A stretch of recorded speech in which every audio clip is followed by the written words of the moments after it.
ಮಣಿಪಾಲ್ ಆಸ್ಪತ್ರೆ ಅವರು ಚೇತರಿಸ್ಕೊಳ್ತಾರೆ ಅನ್ನೋ ಒಂದು ನಿರೀಕ್ಷೆ ಕೂಡ ತುಂಬ ಇತ್ತು ಸರ್. ಏನೇನಾಯ್ತು ಹರ್ಷಿತ್ತ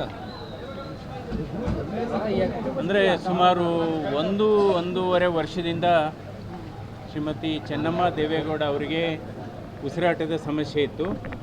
ಹೀಗಾಗಿ ಹಿಂದೆ 6 ತಿಂಗಳ ಹಿಂದೆ ಕೂಡ ನಾವು ಆಸ್ಪತ್ರೆಗೆ ಅಡ್ಮಿಟ್ ಮಾಡಿದ್ವಿ. ಸೊ ಅದರಿಂದ ಅವರಿಗೆ ಉಸಿರಾಟದ ಸಮಸ್ಯೆ ತೀವ್ರಗೊಂಡಿದ್ದರಿಂದ ನಾವು ಮಣಿಪಾಲ್ ಆಸ್ಪತ್ರೆಗೆ ಮೊನ್ನೆ ಅಡ್ಮಿಟ್ ಮಾಡಿದ್ವಿ. ಅಂದರೆ ಇವತ್ತು 4:50ಕ್ಕೆ ಅವರು ವಿಧಿವಶ ಆಗಿರೋದು ನಮಗೆಲ್ಲ ಬಹಳ ನೋವಿನ ಮತ್ತು ದುಃಖದ ಸಂಗತಿಯಾಗಿದೆ. ಯಾಕೆಂದರೆ ಅವರು ಮನೆಯಲ್ಲೇ ಕಳೆದ ಒಂದು ವರ್ಷದಿಂದ ಮನೆಯಲ್ಲೇ ಒಂದು ICUವನ್ನು ಮಾಡಿದ್ವಿ. ಅಲ್ಲಿ ನಮ್ಮ ಸಿಸ್ಟ್ರಿನ್ಲ ಆದಂಥ ಶೈಲಜಾ ಅವರು, ಡಾಕ್ಟರ್ ಚಂದ್ರಶೇಖರ್ ಅವರು ಎಲ್ಲ ಕಾಳಜಿ ವಹಿಸ್ತಾ ಇದ್ದರು. ಅಲ್ಲಿ 24